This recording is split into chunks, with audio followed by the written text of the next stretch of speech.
You're viewing Tobago Updates Television, your exclusive gateway to Tobago, broadcasting the beauty of this island paradise to the world.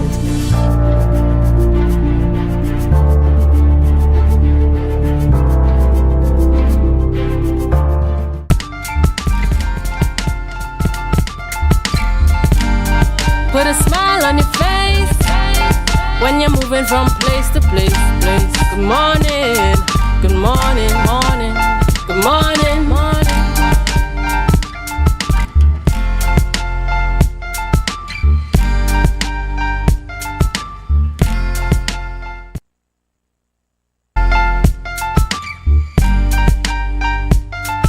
Good morning and welcome to the morning show on Tobago Updates Television. It's Tuesday, 14th May 2024, and it's a cool Tuesday morning. There were some raindrops out there this morning on the way to work, but I hope you are keeping yourself safe. I am Adana Kumbi and I'll be taking you through our show this morning. We're so happy that you can always join us every morning as you prepare for work and school, and of course an interesting time this morning on the show. And we just want to encourage you to stay with us as we share some information with you this morning. We know that there's a discussion going on in the atmosphere right now in Tobago. Unless you've been living under a rock, of course you know what we'll be talking about today. But before we get into all of that, I just want to hand you over to Biana for news in 90 seconds.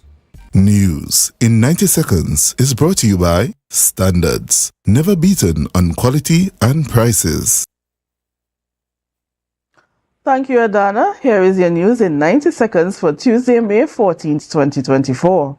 In a long-awaited reshuffle of the Tobago House of Assembly, several changes have been made to its Executive Council. Chief Secretary Farley Augustine, currently the Secretary for the Division of Finance, Trade and Economy, will step down on July 1st, 2024, and the new Secretary will be announced. Among the changes, Pastor Terence Baines has been demoted to Assistant Secretary in the Division of Infrastructure, Quarries and Urban Development, while Joel Sampson has been promoted to Secretary of the Division of Community Development, Youth Development and Sports. Other changes include shifts in Assistant Secretary positions across various divisions.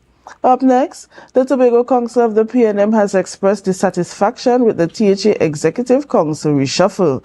They lack confidence in the changes and believe it would not improve governance. Political leader of the PNM Tobago Council, Ansel Dennis, find the changes unimpressive after a year and a half of waiting. Minority Councillor Peter Daniel Benoit questioned the effectiveness of merely shifting assistant secretaries instead of secretaries for better governance. However, Minority Leader Kelvon Morris suggests Chief Secretary Farley Augustine's lack of leadership, noting the unchanged secretaries. Meanwhile, regarding the Assemblyman Pastor Terence Baines' demotion from Secretary to Assistant Secretary, Senator Lawrence Hislop pondered if it's due to differences in opinion or philosophy. And finally, Commissioner of Police Earl Yearwood Christopher's term as head of the Trinidad and Tobago Police Service has been extended by 1 year effective May 15th. This extension was officially announced in a press release issued by the Ministry of Communications through the Office of the Prime Minister yesterday. The release stated that on May 7th, Cabinet advised President Christine Kangaloo to utilize Section 75A of the Police Service Act to extend Yearwood Christopher's tenure as Commissioner for an additional year. And that was your news in 90 seconds. Life is good with zero interest for 6 months, zero down payments, zero stress payment plan. That's right. With Standards My Terms, we are putting the power of zero in your hands. Now, you can get that new sectional, fridge, stove, or TV for zero down. Pay zero interest later and enjoy a zero stress payment plan plus quick approval within 48 hours. Standards, never beaten on quality and prices. Thank you, Biana, for your news there in 90 seconds. And of course, the hot topic for this week, especially if you are living in Tobago, if you reside in Tobago, if you have any business in Tobago, the hot topic being the reshuffling of the THA executive. Biana, I want to get you in on this brief conversation before we start our show this morning. What is your position? What do you think about the reshuffle? I mean, knowing that this was called for over a year, we've been expecting a reshuffle. We've been hearing rumors after rumors that there will be a reshuffle, and after so long, we finally are able to see some movement in the executive there. What is your opinion, or what do you think about the reshuffle? Well, Adana, you put me on the spot this morning. I haven't, really paid attention much to it, but I think we should play it by ear to see actually what will take place with the reshuffle. And how long should we be playing this by ear? Because, the reason, in my opinion, for a reshuffle is because you want to see greater impact in different areas. Because if you look at the movement, you've seen where assistant secretaries will move to different portfolios and different divisions. So we're hoping to see some measure of impact. And I'm supposing, I don't know what the timeline is going to be to see this measure of impact taking place. So as you said, we're going to play it by ear, but I don't know how long we're going to be playing it for to see any changes coming. Thank you, Bianca, so much. Ladies and gentlemen, we're just going to see how this all unfolds as we continue the discussion as it relates to the reshuffle of the THA administration at this point in time. But before we get into all of those conversations, we're going to head on over to our birthday shoutouts.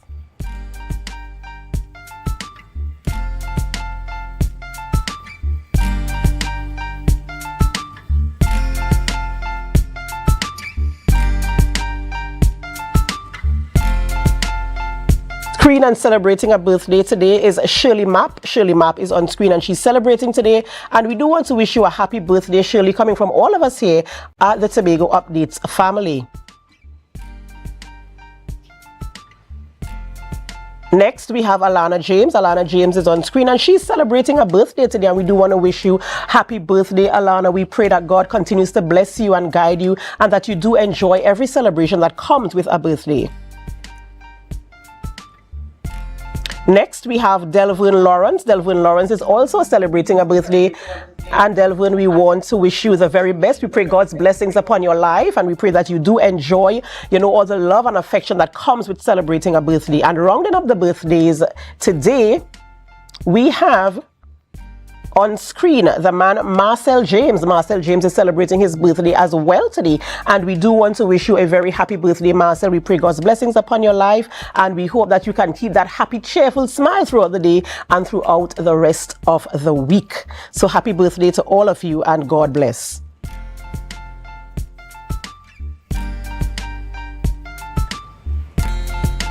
All right, of course, you might be wondering, who are we having conversations with this morning? And I can tell you that our conversations will be centered on the reshuffle of the THA administration, because it's a very important conversation, a very relevant conversation for all of us here in Tobago. And so we want to get the opinions from the persons who are sitting in positions of influence and positions who have the right to have this measure of opinions, and to kind of guide us through the conversation where this is concerned. So who are we speaking with this morning on our show? We start off with speaking to the minority leader and the area representative for Wimdal Spring, Assemblyman Kelvon Morris. Kelvon Morris is our first guest this morning, and we're going to have that conversation with him this morning. We're also speaking with Denise Soyer-Angus, also as it relates to the reshuffle. We want to get her opinion as well, where that is concerned. And finally, we speak with Barry Nelson. Yes, Barry Nelson is also participating in this conversation, and we're going to get all the opinions and all the views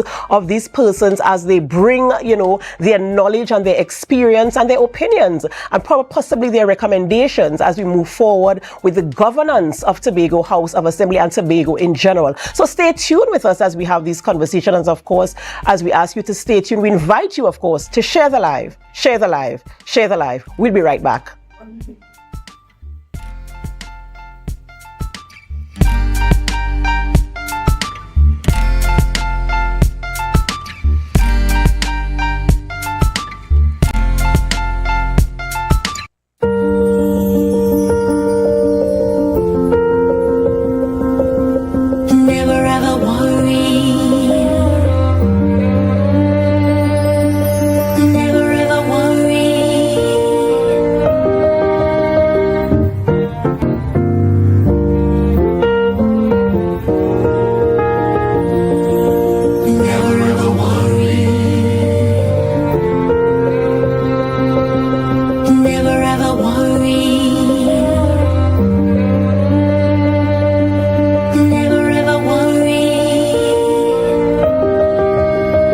For the many stages stages of your life. Tata Life.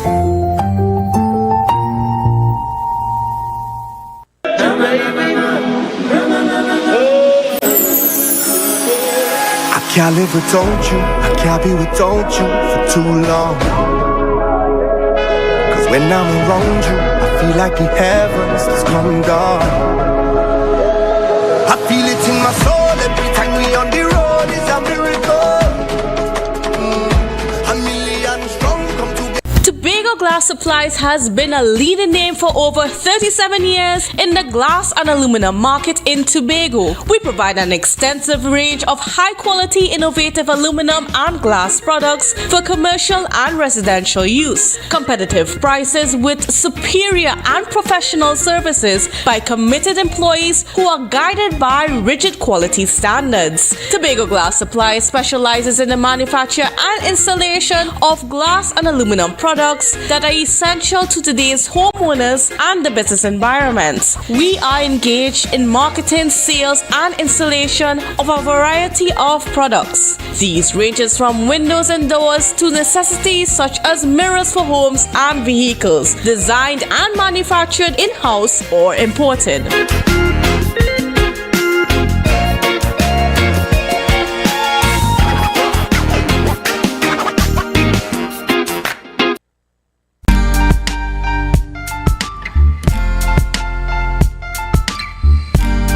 Put a smile on your face when you're moving from place to place.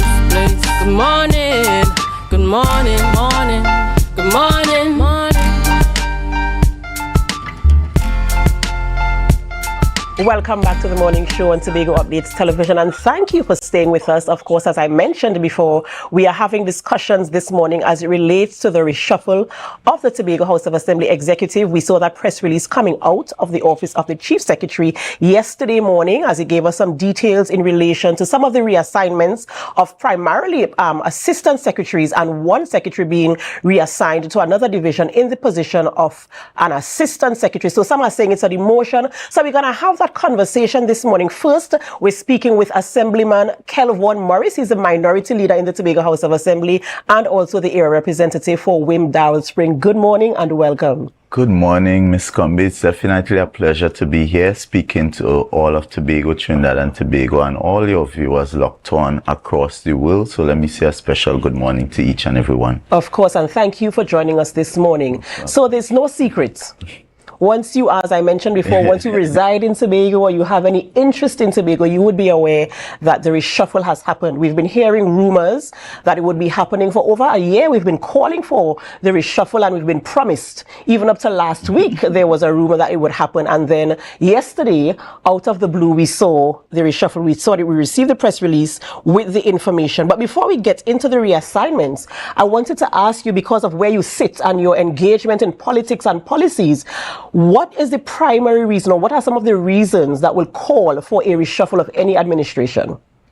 Well, from time to time, one may assess the performance. I think that is first and foremost what would be priority in terms of considering reshuffle, is really looking at performance. So what areas can we improve, and therefore how can I arrange my executive council utilizing the various talents to get the best and the best in terms of delivery. And then you also look at credibility of divisions. What are the divisions where there are issues, perhaps internally, externally, etc. And you also may look at what is public perception as well. What the people are really saying about how they believe they are receiving the services from these divisions. And in one instance, we did see there was an unforced error where they had the falling out. So maybe disruptions within the executive council also can lead to one deciding we may move things around or move people around. And therefore, if we are to take it from there and utilize those avenues as criteria for a reshuffle, then you ask yourself, what was really the Chief Secretary's thought process? Because if it was one of performance, and if we understand the role and functions and the difference between secretaries and assistant secretaries, then if you're really treating with the performance of divisions and persons, then the foremost area for a serious reshuffle would be at the level of your secretaries, because ultimately, you recall Section 25(1)(2) of the THA Act thus empower the secretary with the responsibility for policy direction and control. The assistant secretary within the law that has very limited powers. In fact, if we are to really look at this reshuffle, is a reshuffle that focuses on moving assistant secretaries from one division to the other. But if you understand the role and function of an assistant secretary, as I'm sure you are quite familiar working in the THA system, an assistant secretary is very limited, as I say, in power. In fact, they are not part of the executive council. So an assistant secretary cannot take a note which is about policy formation to the executive council. That note has to be transmitted through a secretary. And therefore, it tells you that right away, what we saw yesterday was not a serious attempt at a reshuffle. It was a cowardly attempt of trying to appease people who may be in some way a little bit frustrated. And that is how I see it personally as a Tobagonian. But because if you really, and this is the point I'm trying to make, is if you're really serious about effecting change for the better performance of this administration, which by all measure, most Tobagonians are not pleased. If we are to be quite honest and frank, Tobagonians are quite disappointed at what is passing for governance in Tobago at this time. And therefore, Tobagonians are saying to me that they expected more. And I would, I accept your explanation there. And of course, we really did see the assistant secretaries moving across the different divisions. Not only were they moving across the different divisions, but you realize that the area of concentration, I'm not sure if that was the original for each division. For instance, when we look at the assistant, Assemblyman Sonny Craig, being now the assistant in the office, or assistant secretary in the office of the chief secretary with specific responsibility for energy transmission, was that a primary role in that division before the reshuffle, or is that something new that they just brought on board? And what exactly are the rules and functions? Now, my position is, with all the reshuffle that has taken place, everybody has made their opinions. My question now is, do you think that the chief secretary or the current executive should say something in terms of justifying the positions and, bringing some relevance to the Tobago public, so we are aware now what is the purpose for the reshuffle? As you mentioned, we can reshuffle for many different things. And what was what directed him for this reshuffle, and what are the justifications for some of these positions? So you are very correct, and I believe that that is the least that the public of Tobago deserves at this point. Now that we have had the information, we have had some time to digest it, I think the chief secretary owes it to the population to come to us, to have the conversation and help us understand, because at this point I think Tobagonians, are quite confused as to what does this mean for me. After you move away all the semantics, how does this improve my life, and how can I expect better? In what way moving an assistant secretary from health to managing energy and the environment, how does that redound to the benefit of me, the average Tobagonian who might be unemployed, the average Tobagonian who depends on the social systems, the average Tobagonian who depends on daily pay to be paid on time? Does that mean I will now be receiving all my salaries on time? For the Tobagonian who feels victimized, does that mean now that I have job security and I don't have to worry about my Facebook comments because there's no, the secretaries are busy working and not there looking to see whether I am commenting for or against? What does that mean for me? And you know, I'm looking at the assignments here, and you're right. You know, we want to know because we elect people into office to manage the business of the people. So you're right to say that we would love to know the impact that these changes would make. And now when you look at the construction here of the reshuffling, in your mind, what is the most outstanding, meaning, or could also mean the most alarming, and what is the most acceptable one for you in terms of the reshuffle? Well, I would start with the positive. Let me commend Joel Notsi Sampson. I think Joel has shown over the last 2.5 years growth in both his role as deputy presiding officer and even in his role as the Assistant Secretary Infrastructure, and I wish him all the best. I remain an optimist in Tobago because ultimately if this government performs good, then all of us benefit. But I continue to be very concerned as a young Tobagonian as to the trajectory of this administration. I continue to be very concerned at the economic climate. The place seems to be stagnated. You look around Tobago and there's very little. You don't feel the buzz, you don't feel the energy that things are happening. And then you listen to people and they speak very frustratingly at their experience at this time. And therefore, if I was hopeful that we would see the kind of radical changes that might create some level of hope and stimulate, it will work as a catalyst to really push this administration forward. I know people may look at me and I'm in the minority. Of course, I would love an opportunity to serve Tobago at the level of the majority and the executive. But ultimately, if they are doing good, then fine. But when you're seeing that the island has so much potential and that potential is not being put to use, even when you look at our human resource capital, you're seeing persons being denied opportunities because you believe they are one way or the other, or they have a surname or the other, or they may be connected to somebody or the other. It leaves me quite disappointed, and therefore, so I am very happy to see that Joel is getting an opportunity to serve, but I was hopeful that others would have an opportunity, because if I was the pastor, the godly pastor who has now been demoted, and yes, he has been demoted in more ways than one, because just as how Joel has been talking about Assemblyman Terence Baines here, right? Yes, so just as how Joel, Assemblyman Sampson has been promoted, and it was a straight swap.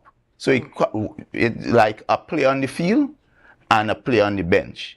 And the player on the bench went on for the player on the field. So obviously they got took off from the starting 11 and you are now put on the bench in a real sense. So you have been demoted. And I also want to clear up, because sometimes we talk things as facts when they aren't true. If you are deputy presiding officer, and you happen to be an assistant secretary, you do not get 2 salaries. I saw that being bandied about very pointedly, as if it is fact. There are salaries for different people, but you always get the highest of what you are. So you have 4 councillors. Minority councillor Benwa would be paid as a councillor.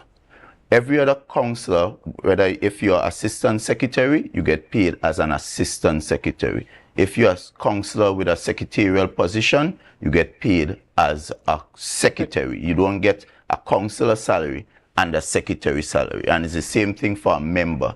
If you're a member with no portfolio, you get paid as a member alone. If you're a member with a assistant secretary portfolio, you get paid as an assistant secretary. If you're a member as a secretary, you get paid as a secretary. So I just wanted to clarify that. Thank you for that. And you know, because it's important that we educate each other in this space. That's right. And you only answered part of my question. I asked you what was the most alarming and what was the most...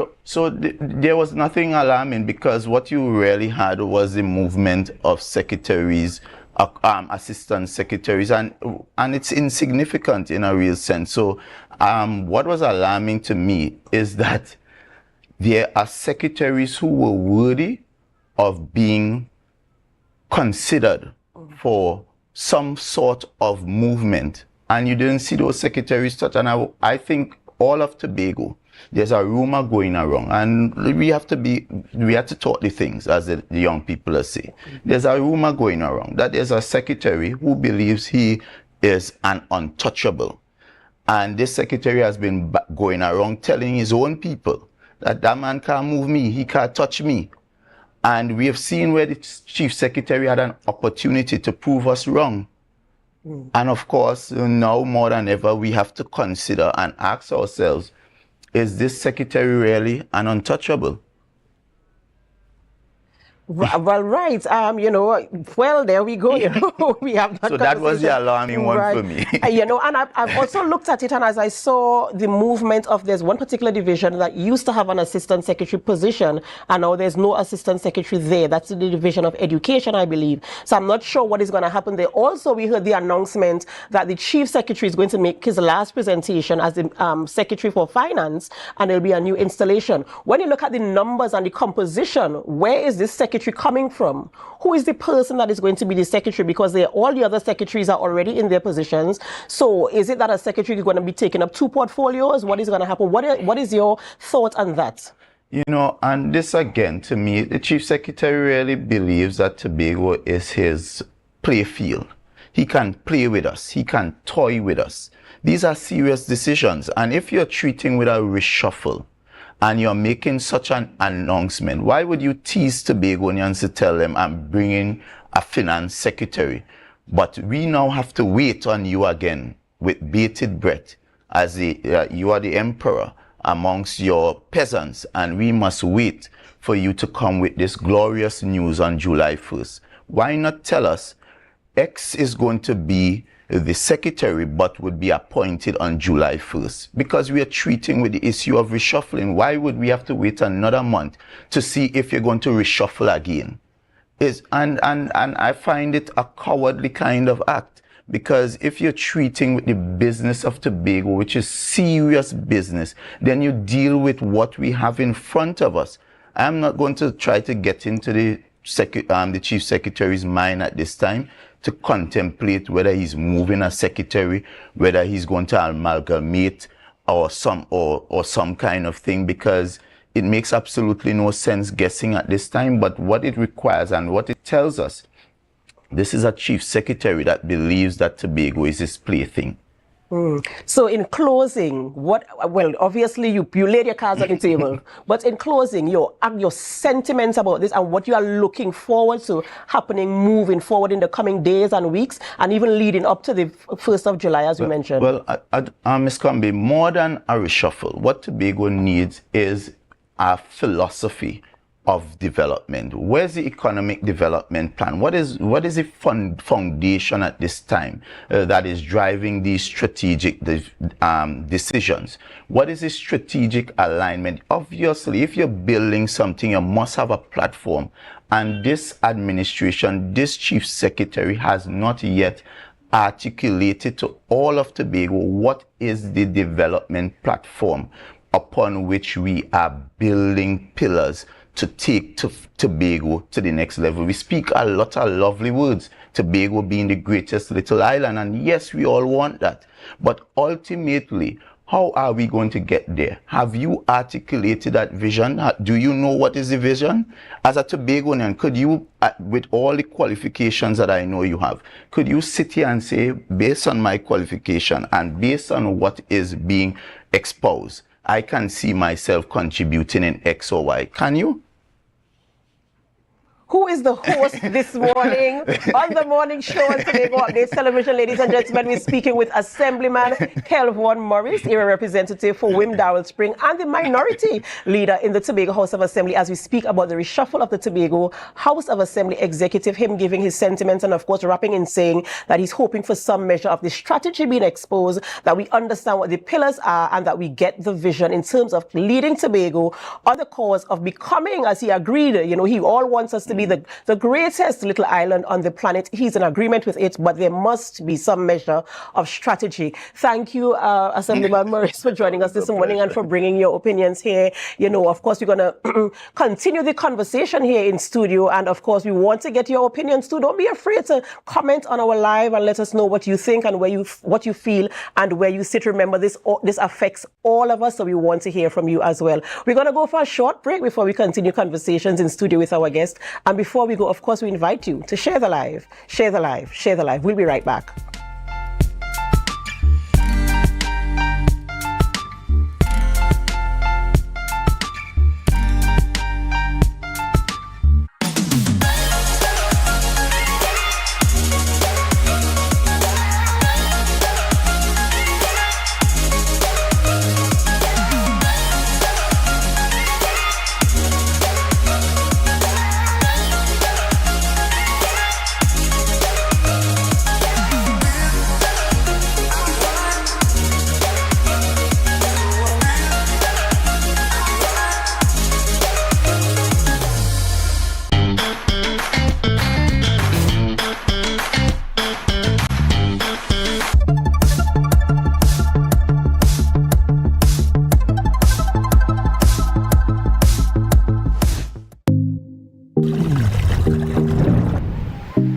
We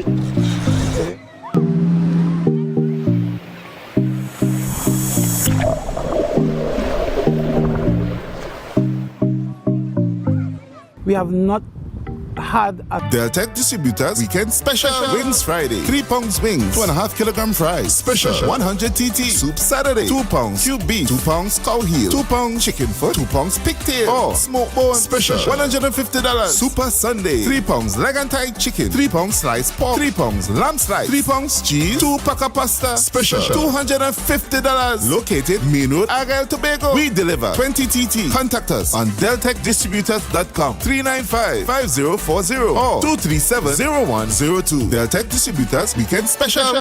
You can now get whatever you need whenever you need it anywhere in Tobago with Tobago. Your meals, medication, groceries, and shopping all delivered directly to you. No more hassle, no more stress. Get the Tobago app today on Google Play or Apple App Store. That's TAPPOGO and let us deliver to you. Check our website at www.tapogo.app or call the experts at 494-TOGO and 484-4746. Tobago. Relax. We will get it to you. Tobago's at your service. Put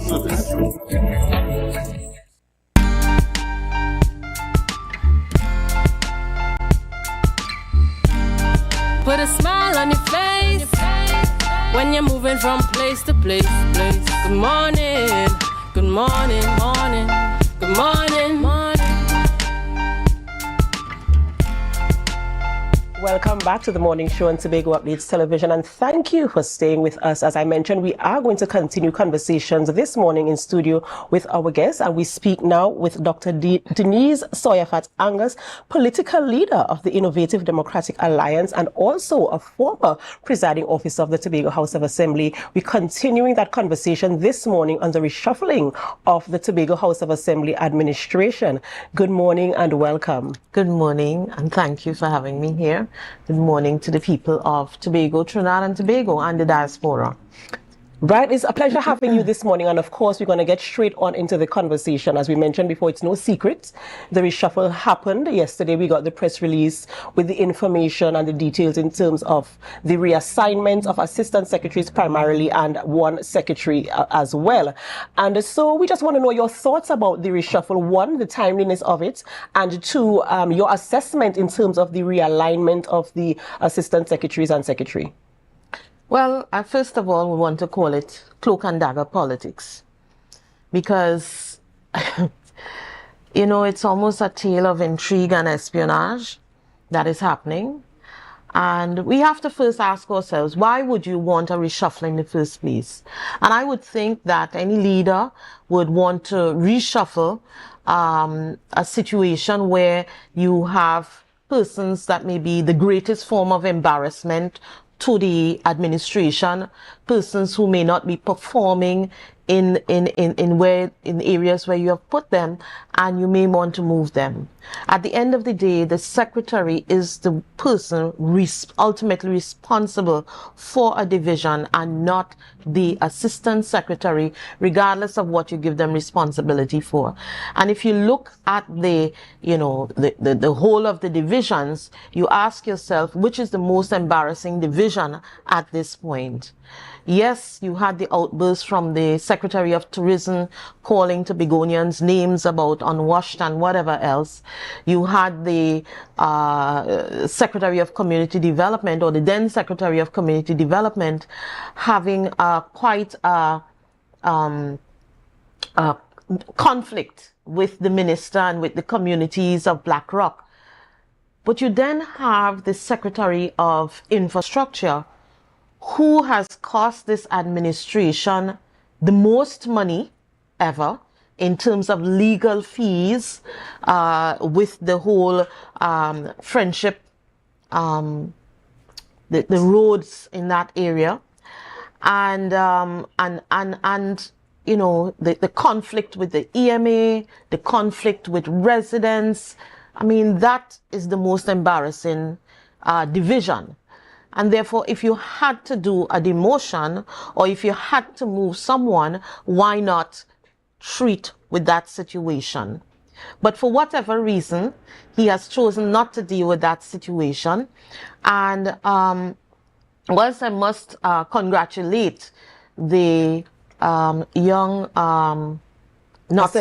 Assemblyman Joel Sampson for his elevation, you know, I asked myself, you know, political leader to political leader, you've now demoted the political leader of the Tobago Forwards who would have formed an alliance with you to go into office. And therefore, how is that going to play out in terms of the demotion of another political leader that would have supported getting into office and would have taken office? And so we're left to see how that is played out. I mean, Terence Baines is my classmate, not just my schoolmate. He's my classmate. So I really felt it for him. You know, it is an embarrassing situation, regardless of you saying he's now the deputy presiding officer. It is an embarrassing situation, and I don't know how that will play out. But we see further where you have someone who's coming in as the new Secretary of Finance, and yes, when Assemblyman Watsuduke left, there was no replacement for a secretary. So there are currently 8 secretaries, and he does have the option of putting in another secretary without a demotion to anyone. And it's left to be seen who that can be. If you look at it right now, people are considering, oh, well, maybe he moved Councillor Sutika over there and maybe she's the next. But she really does not have the experience of economics under her belt. You then have you can look at other assemblymen, but you wonder where is that gonna fall? Maybe they're gonna terminate a councillor and bring in someone of expertise, whether it is an Anselm Richards or some other expert that they find out there, or maybe the wild card that maybe Assemblyman Duke may walk back into his position. So we have all of that to contend with. But at the end of the day, you know, it's really about being distracted from the real issues of Tobago, the bread and butter politics of Tobago, the politics of the people. And why I say that? We've had an increasing crime rate on the island. We now have 3 women who have been murdered. We've not even completed the first quarter, good, or we just completed the first quarter in the year, and we're up to 8. And therefore, you ask yourself, what is this administration doing to abate it? What is this administration doing to support those victims? You have children left behind who are motherless, fatherless. What is this administration doing to treat with that? And I am calling on them to put a special grant in place to support these families throughout this time. And that is why, you know, we called for a vigil. I called for a vigil. It was my birthday on Sunday, in addition to being Mother's Day.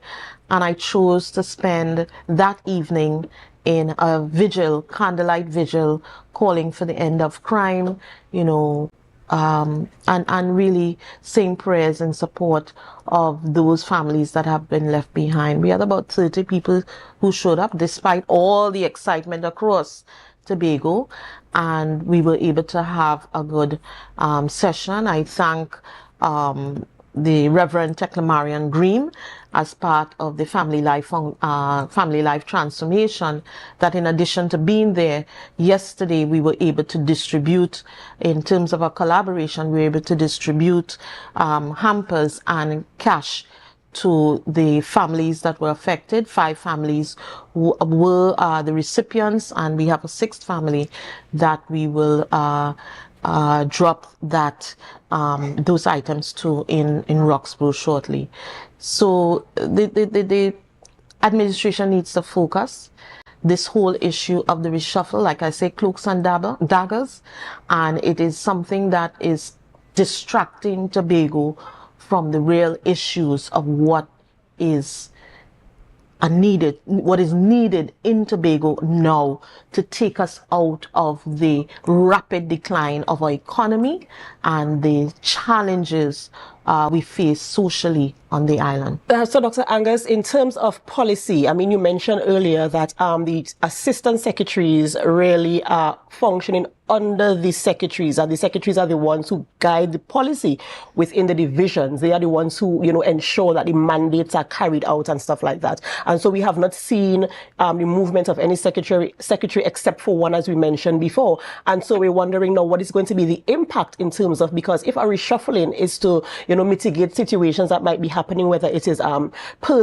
person situation or, a competency situation, or the fact that persons just need to be reshuffled to get, whether it's to get more knowledge or more experience in a certain field. Are you convinced, or what is your position in terms of, okay, so these assistant secretaries are moved around now. What is going to happen now in terms of the secretaries? Has the mandate changed now that we have the assistant secretaries moved around? Additionally, I noticed that some of the responsibilities, or the primary responsibilities of the assistant secretaries, I'm not sure if they have changed from what the division itself was mandated to do, or if they are add-ons in terms of what was already there. How do you see that working out?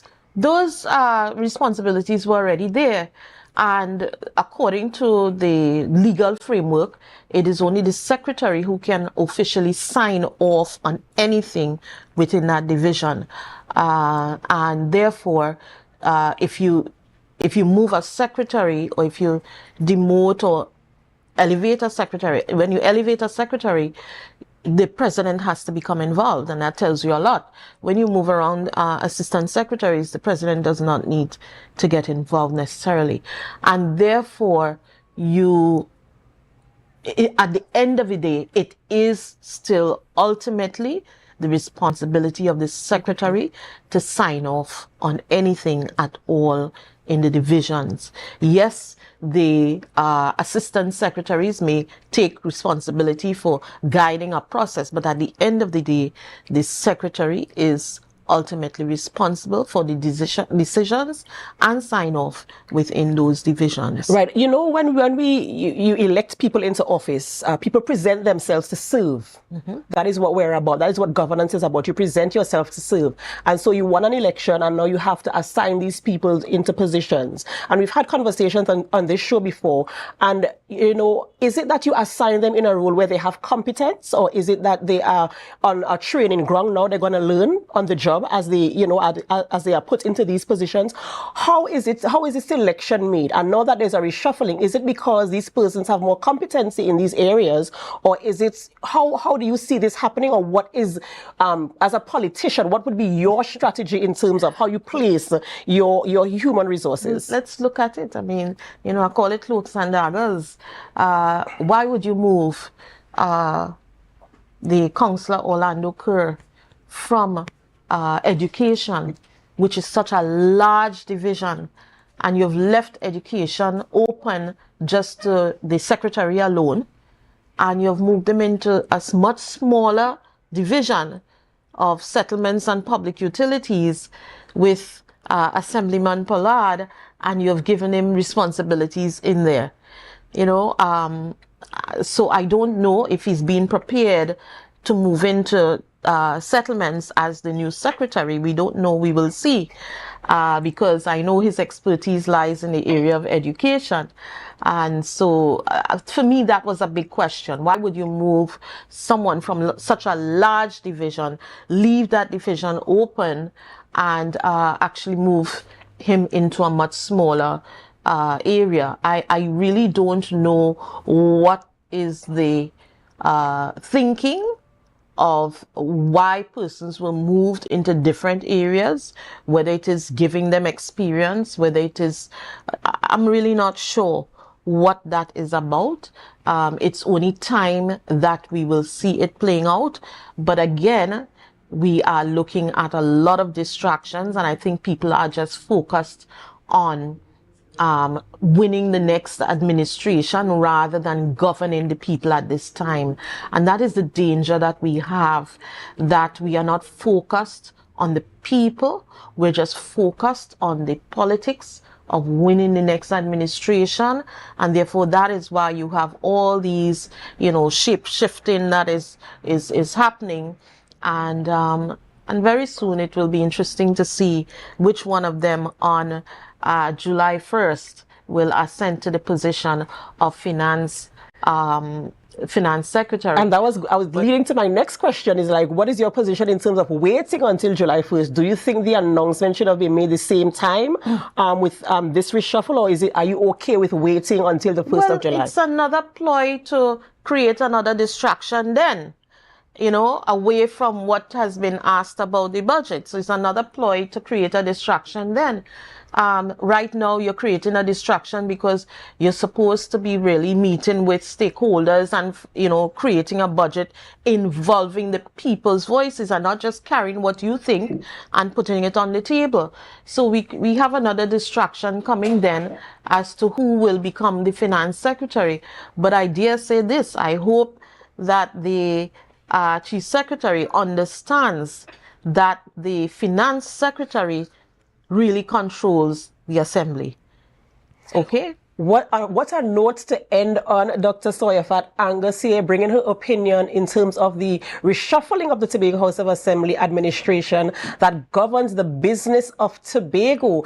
So many speculations because some questions are still unanswered. We're waiting for, some kind of response from the Office of the Chief Secretary in terms of the justification for the reassignments of the assistant secretaries and the secretary there. And with hopes, and we're looking forward to see what is going to happen in terms of July 1st.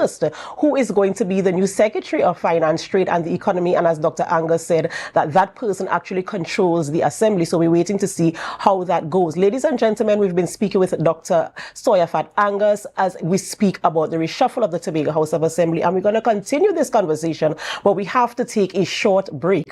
And while we take this break, we invite you to help us share the live, share the live, share the live.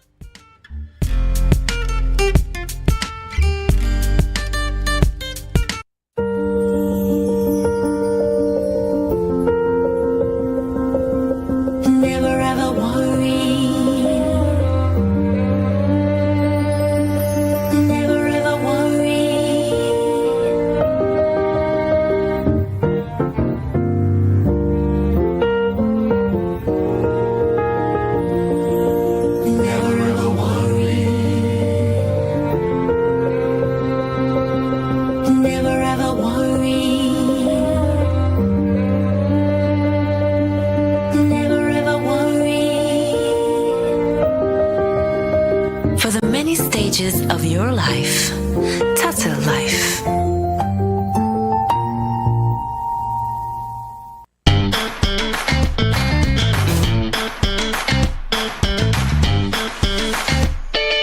Need a fresh start? Upgrade your life with the things you want. At Standard Distributors in Canaan, life is good with zero. Get that amazing fridge, the stylish sofa with zero down and easy financing. Your dream house is within reach. Visit Standard Distributors today. Life is good with zero. She ride the wave, come jump in the range, and drop funny that's much your money mean. Don't need your love that I cost me fi pay. I King Solomon a bag a girl to me name. Every girl broke out, Lord broke out. Me say hot girl and that's your time to step out. Big bumper girl, your time fi get strap out. Hand on your knee, treat a girl and your body. And every girl I get wild out tonight. Party in my out tonight. If she suck me a fine out tonight.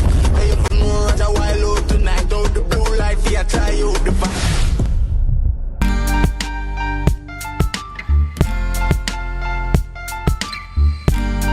Put a smile on your face when you're moving from place to place. Good morning, good morning, morning, good morning, morning. Welcome back to the morning show on Tobago Updates Television. We're now at 7:46 a.m. and of course, if you're getting to school and work for 8 a.m., you have just about 14 minutes to drop those children off and to get to work for 8 o'clock. Remember to drive safely on our nation's roads. We don't want any road accidents this morning. We continue the conversation, of course, as we speak about the Tobago House of Assembly reshuffle of the administration, and we continue our conversation with none other than Barry Nelson. Good morning and welcome. Adana, good morning. Good morning. Yes. a pleasure to have you here with us this morning. Really? Yes. We're gonna have pleasure to have you in your company. We are live and on air, right? We're here to talk about the THA reshuffle. Yeah. So, I mean, as I said before, unless you're living under a rock or unless you're not tuned into anything, you have no internet, you would be aware that the reshuffle took place. There have been rumors and people have been calling for this reshuffle for over a year, and then out of the blue, we saw the press release coming out yesterday with the reassignment of primarily secretaries and then primarily assistant secretaries rather, and one secretary. And now we've had conversations with other people, with guests, and they're mentioning that the reshuffle really should have affected or impacted the secretaries rather than the assistant secretaries. I want to know what your position on this is. No, okay. Look, first, we have to understand what the chief secretary is dealing with. Okay, we have 15 seats. And to get over the line to form the government, you have to have 8. No. If it was 8-7, would there be a problem as far as allocating people to secretaries? Because it have 9 secretaries, you would have 8, and then you have your 3 councillors. So there would not be no problem. No. It so happened that the PDP then won by a landslide, which is 14-1. So this is what the chief secretary have to do. You have 9 secretarial posts, and you have to have 14 people who won, and everyone think that there should be a secretary, but you can't have 14 secretaries. You have to have 9, and basically that's it. First, people have to understand that those 14 persons, there is no entitlement for those secretary posts.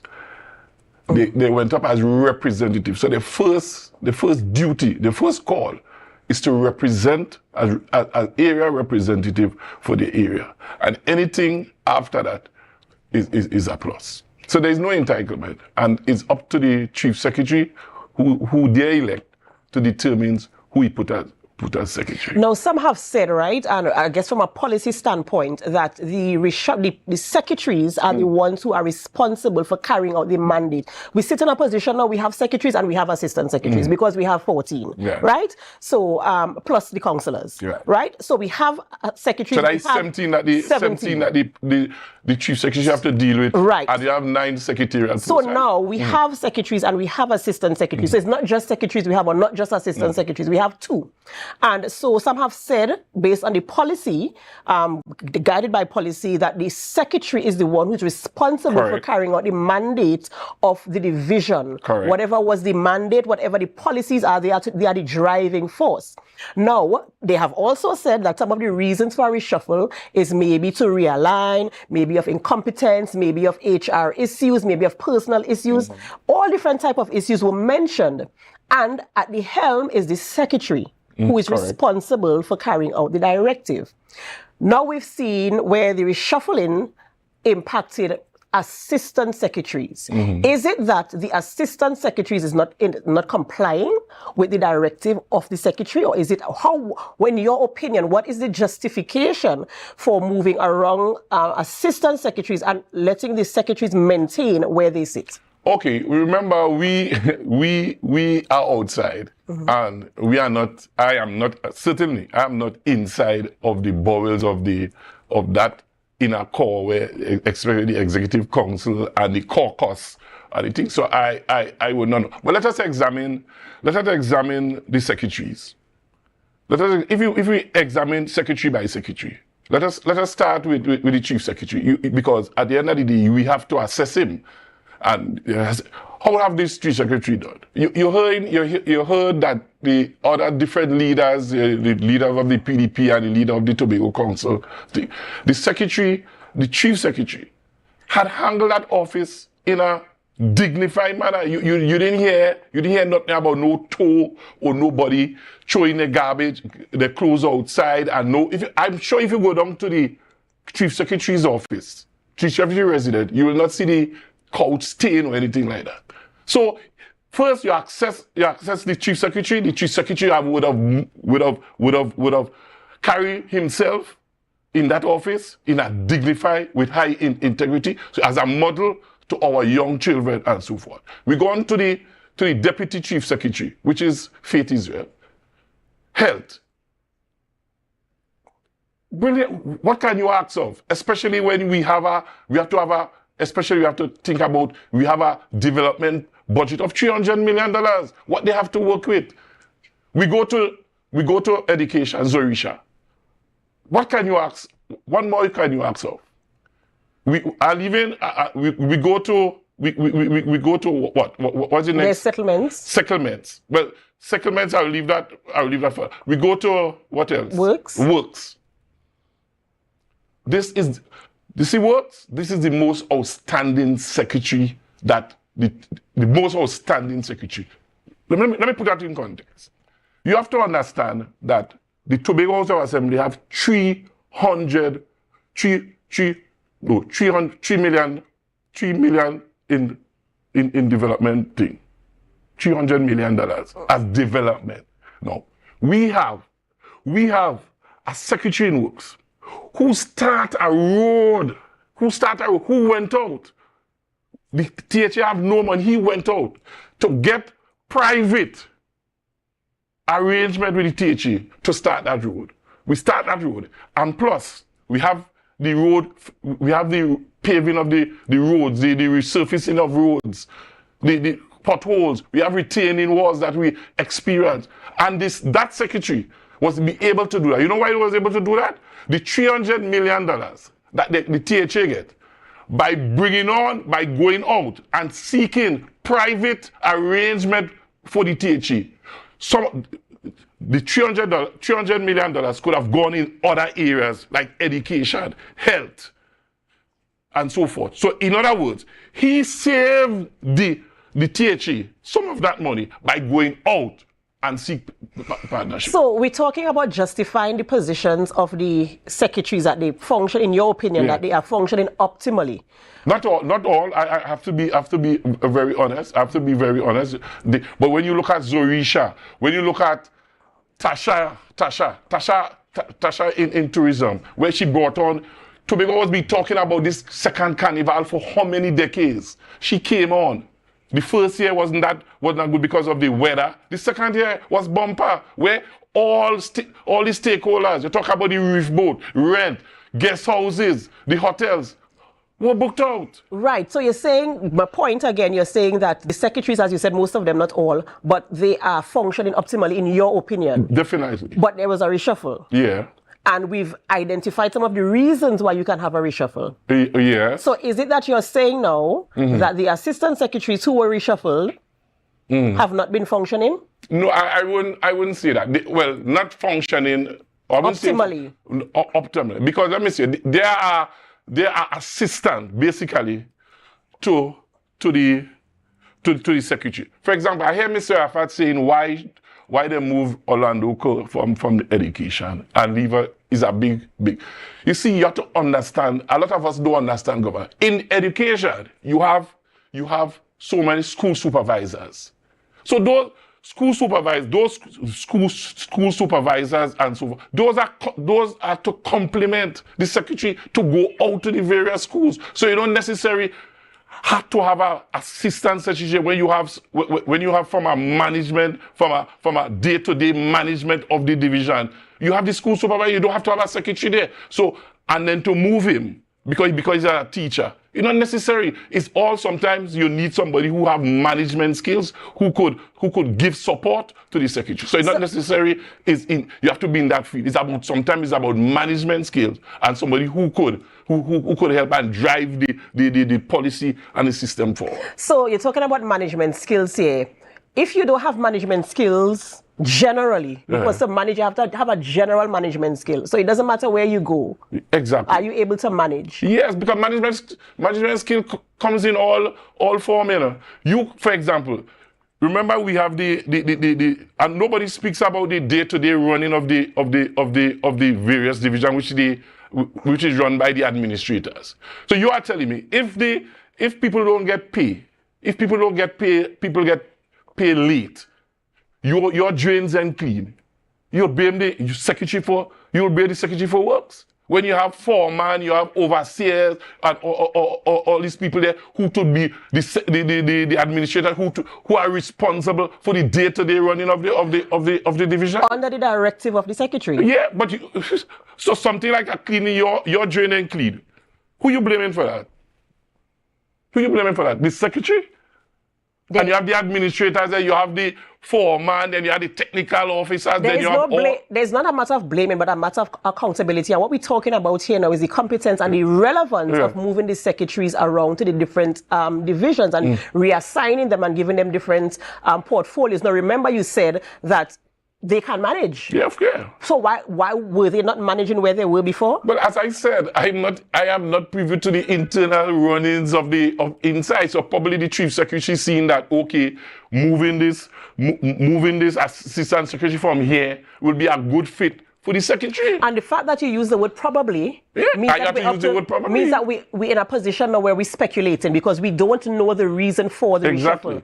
So leads to my next question. Do you think that the chief secretary now should come and speak to the public in terms of clarifying or bringing some justification for the reshuffling? I agree to that. That is something that you call accountability, and if the chief secretary makes certain moves which is minor in terms of the he must I of the opinion that he must account to the public as chief secretary.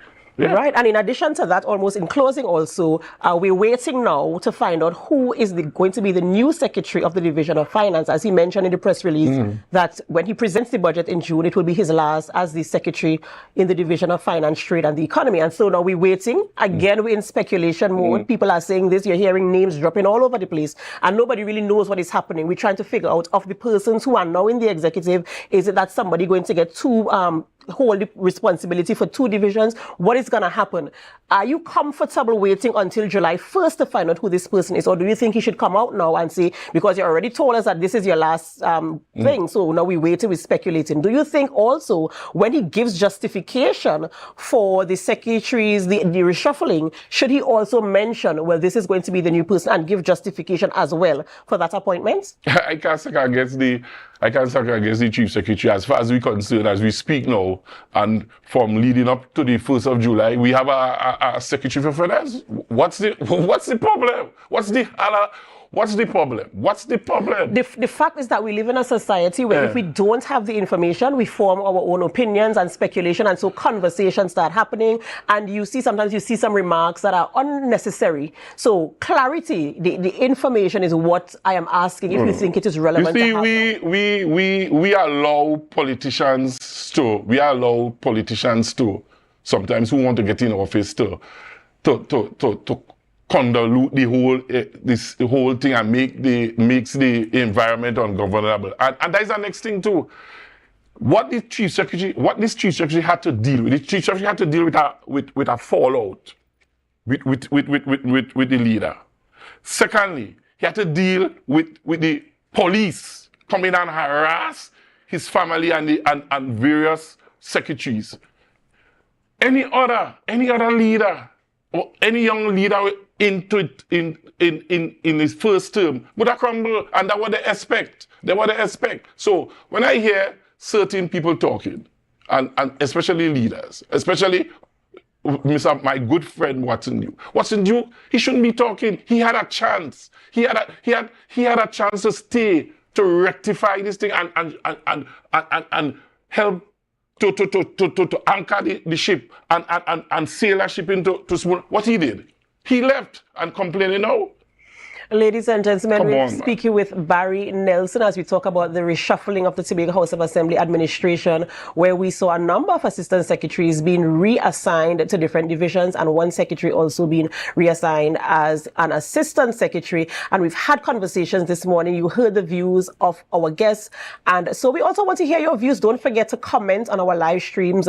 We want to hear what you are saying. We want to know what you're saying. And we are inviting you to continue staying with us as we bring you information as it relates to this. We're going to see how it rolls out and where it is going to end. We want to say thank you so much for staying with us till the very end of our program today. We don't end our programming here. This is just where we end Good Morning Tobago. Tobago The morning show on Tobago Updates. Barry, I have my tongue in a little twist there this morning, but that's fine. We don't end our program in here. We move on to GMT this morning. So we ask that you stay with us. And as you stay with us, we encourage you to share the live, share the live, share the live.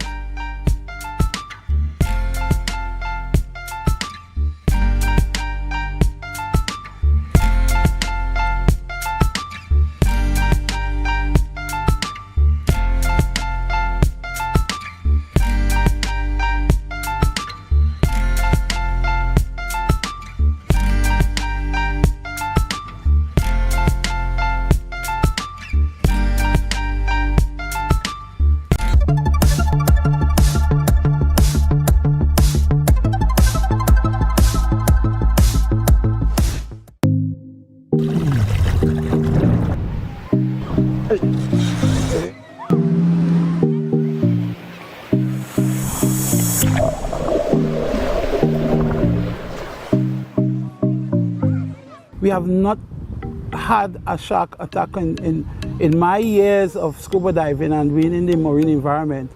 We have never had an encounter such as that one. So we have to understand why is it that this happened, and understand that, listen, you know, these creatures, that's their home, and being in the water as a diver and even as a swimmer, one of the inherent risks is encountering one of these creatures. Yeah, so I don't think that is a worry, but I think it's a wake-up call for us to make sure that we equip our lifeguards, equip our emergency responders, so that they know in the unlikely event of an incident like that, we know what to do. As divers, we would see sharks once in a while. But most of the time, it's what we call provoked or unprovoked occurrences. So when we see them, they tend to avoid us. They don't like the human contact at all. We are not part of the ecosystem, so they don't know us as food. So the fear isn't there. The fear is mutual. They are more scared of us as we of them. Okay, so we just have to respect the animal.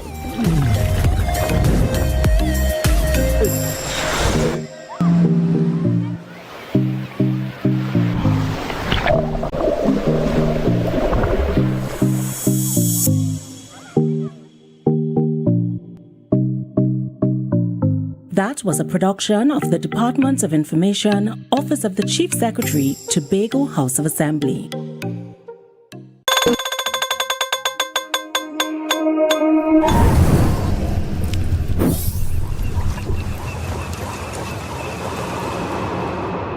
No place like home, home, home. Oh, I love Tobago, baby. When we outside, it's an ocean of love. All that we align to the stars up above. Let we dance now, take a chance now with me. And we go jump till morning. Look, the moon gone sleeping. Tell them we not leaving. Till the last drop of a canal is madness in the capital. So I feel like I'm running tongue again. Jump and shake the ground again. We with all my friends and them. No place like home. Home. Home.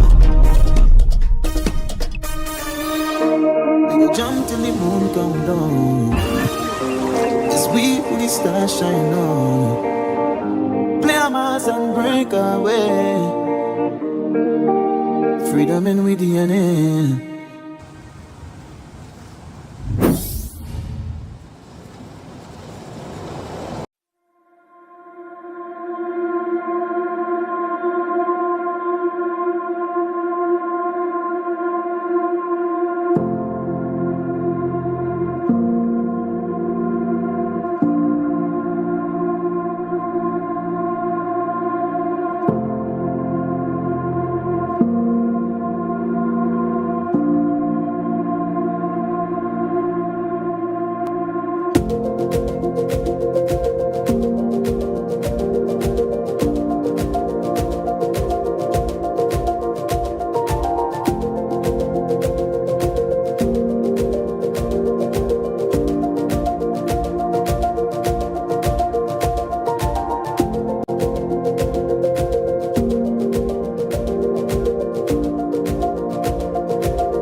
Need a fresh start?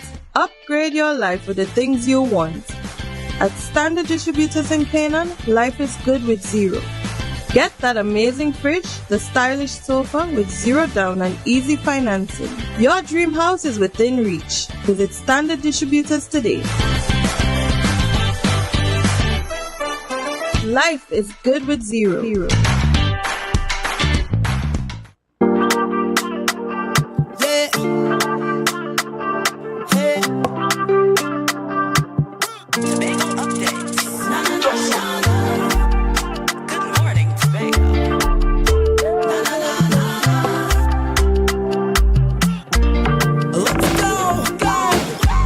It's a brand new morning, rise up to a brand new dawning as the passion start to rise. The energy fill the skies. I say thanks for favor to wake up and hear me neighbor. 60,000 people strong and the vibes is never wrong. We are beauty, we are power, we are people in the sun. We are beaches, we are rivers, we are melanated ones. We special and there is no denying Tobago is number one. I am you and you are me. Together we're stronger. Good morning Tobago. Good morning Tobago. Good morning Tobago. Good morning, and welcome to Good Morning Tobago right here on Tobago Updates. Guys, you know, when you see me sitting here, it's because I'm about to have those conversations that you want to have and ask those questions that you want asked. But before we have those conversations this morning, we're going to have our news in 90 seconds. News in 90 seconds is brought to you by Standards, never beaten on quality and prices. In a long-awaited reshuffle of the Tobago House of Assembly, several changes have been made in its Executive Council. Chief Secretary Fali Augustine, currently the Secretary for the Division of Finance, Trade and the Economy, will step down on July the 1st, 2024, and a new secretary would be announced. Among the changes, Pastor Terence Baines has been demoted to Assistant Secretary in the Division of Infrastructure, Quarries and Urban Development, while Joel Sampson has been promoted to Secretary of the Division of Community Development, Youth Development and Sport. Other changes include the shifts in assistant secretaries across several divisions. And finally, the Tobago Council of the PNM has expressed dissatisfaction with the THA Executive Council reshuffle. They lack the confidence in the changes and believe it would not improve governance. Political leader of the PNM Tobago Council, Ansel Dennis, finds the changes unimpressive after a year and a half of waiting. Minority Councillor Daniel Benoit questioned the effectiveness of merely shifting assistant secretaries instead of secretaries for better governance. However, Minority Leader Kelvon Morris suggested that Chief Secretary Fali Augustine lacks leadership, noting the unchanged secretaries. Meanwhile, regarding Assemblyman Pastor Terence Baines' demotion from Secretary to Assistant Secretary, Senator Lawrence Hislop pondered if it was due to differences in opinion or philosophy. And that was on News in 90 seconds. Life is good with zero. Zero interest for 6 months. Zero down payments. Zero stress payment plan. That's right. With Standards My Terms, we are putting the power of zero in your hands. Now, you can get that new sectional, fridge, stove, or TV for zero down. Pay zero interest later and enjoy a zero stress payment plan plus quick approval within 48 hours. Standards, never beaten on quality and prices. Welcome back to Good Morning Tobago. This morning, as we get into our conversation, we're talking with someone who we have spoken to last week on matters regarding the THA reshuffle and other issues concerning Tobago's economy. And this morning, I have the pleasure again to speak with the leader of the Progressive Democratic Patriots, Mr. Watson Duke. Good morning and welcome back. Good morning and good morning Tobago Updates. Good morning the people of Tobago. Right. So this morning we're having somewhat of a part 2 of last week's discussion. Well, yes, indeed. It's a continuation of the saga. A continuation of the conversation. Now, last week you had a bit to say regarding the proposed reshuffle. I even asked if you had more information than we had, because you seemed to be suggesting that there was some infighting and the possibility of an internal coup. But yesterday you had a bit to say in regards to the actual reshuffle. One of those things you said to the Chief Secretary was that you are not a man if you cannot change your mind, that you can pull back this proposed reshuffle. Tell us why you do not think that the reshuffle that was done is adequate and why you think that it should be pulled back. Thank you for that question. It allows me to say to Tobago that as a person who have spent years in the public services as its president, someone who was responsible for shaping the rules, someone who would have done several job evaluations for various organizations, someone who represented from door catcher up to permanent secretary. When you are going to reshuffle, it's a restructuring. It's a restructuring of your executive, where you give them new portfolios, and those portfolios may affect their income. It is something a person has to think long and hard about, and you are looking for the best fit. So what precedes a reshuffle should always be a job evaluation. All right? You need to evaluate the jobs of these persons. What have they been doing? You also need to have a performance appraisal to see if they have been performing over time. And all of these are the backroom mechanics. The public would not have to know that, but they must know the results, right? That you are going to tweak this job a bit and give it to this person, because this person has the aptitude and the attitude for that job. I'm yet to hear a performance report on any of those secretaries that has been moved. I'm yet to hear a job evaluation being performed on any of the new jobs these persons have to take up. So it may very well be we may see a movement of square pegs into round hole. Now, I want to believe that the Chief Secretary knows what he's doing. But as a political leader, I have to be honest with myself. I have to be honest with the people of Tobago. A reshuffling is no game of cards. It's no shuffle the deck. It cannot be used as punishment for bad behavior. When you take a secretary, someone has performed as a secretary for over 2 years, and you demote that person to an assistant secretary, that's a very difficult move for that secretary in particular to swallow. Because we are talking about the perks of the job would be grossly reduced. The salary of the job would be grossly reduced also. And the way that person is looked upon in society would be reduced. It's that almost you are saying to him, the shoes is too big for your feet. You need to be here. Come down a little bit. It could be something well-deserving, or it could be a reaction in the form of punishment. But you also indicated that Joel Samson, who has been promoted to the position, is a baby. Do you think that the youth hinders the ability to function in these roles? No, I also said that what is required for any secretary or any person to put themselves up to participate in the Tobago House of Assembly elections, that would require that person to have the ability to learn, the innate ability to learn, inborn ability to learn, and they must have also a desire, a natural burning desire to learn. Again, we have seen no performance appraisal on Joel Samson, any of them, Sonia Craig, Megan Morrison, Orlando Kerr, the other secretary who came in as a, no performance appraisal. Joel is maybe young in age. He may not be the youngest, but he's young in age, and he's new to politics, as many of those who are there are.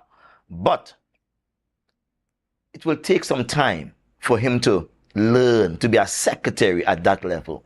They came in about 2.5 years ago, and I'm saying at that time, each of them should have been placed with someone who will act as a personal trainer, as a personal consultant. And that person doesn't have to be political. That person must be placed there strategically, because that person would have exhibited certain professional qualities, and that person would have been a subject matter expert in the area that they have to groom these persons in.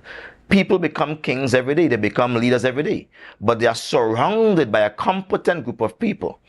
Anytime you allow a man to choose his friends or his political associates to surround him, what you are doing is a continuation of politics in government, and that always fails. Once you continue politics in government, it always fails. You have to separate government and politics, meaning you govern for all.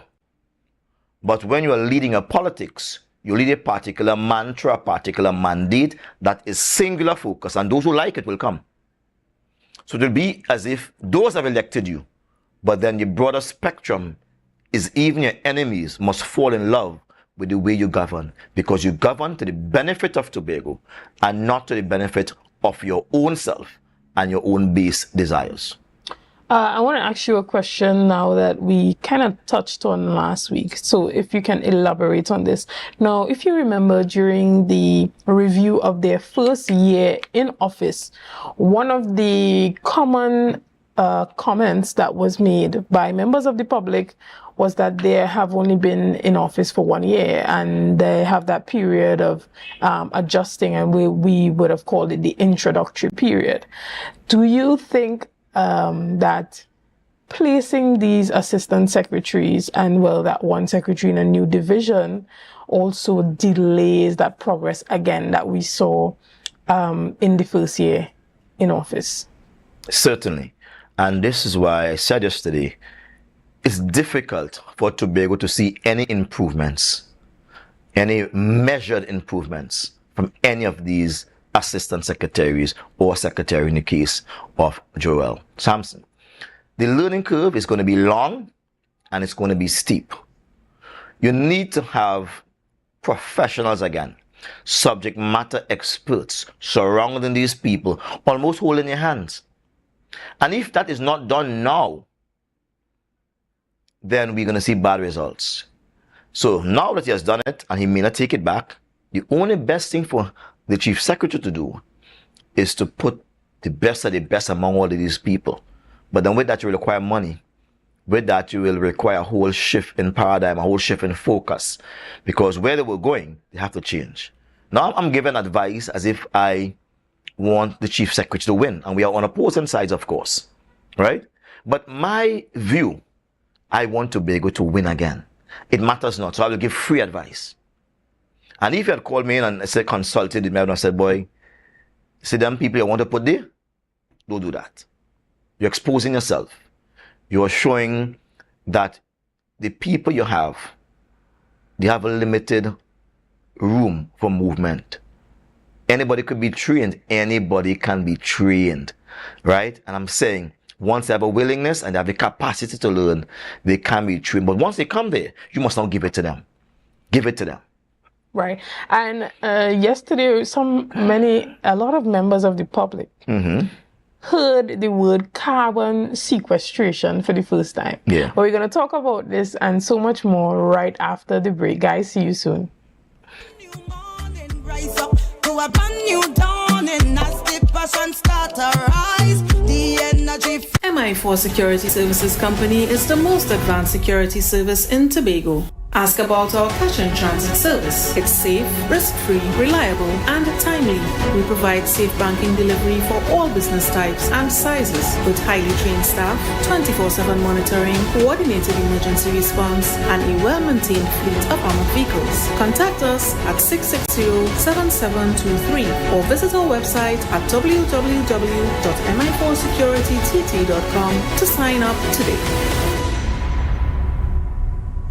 Tobago Glass Supplies has been a leading name for over 37 years in the glass and aluminum market in Tobago. We provide an extensive range of high-quality, innovative aluminum and glass products for commercial and residential use. Competitive prices with superior and professional services by committed employees who are guided by rigid quality standards. Tobago Glass Supplies specializes in the manufacture and installation of glass and aluminum products that are essential to today's homeowners and the business environment. We are engaged in marketing, sales, and installation of a variety of products. These ranges from windows and doors to necessities such as mirrors for homes and vehicles, designed and manufactured in-house or imported.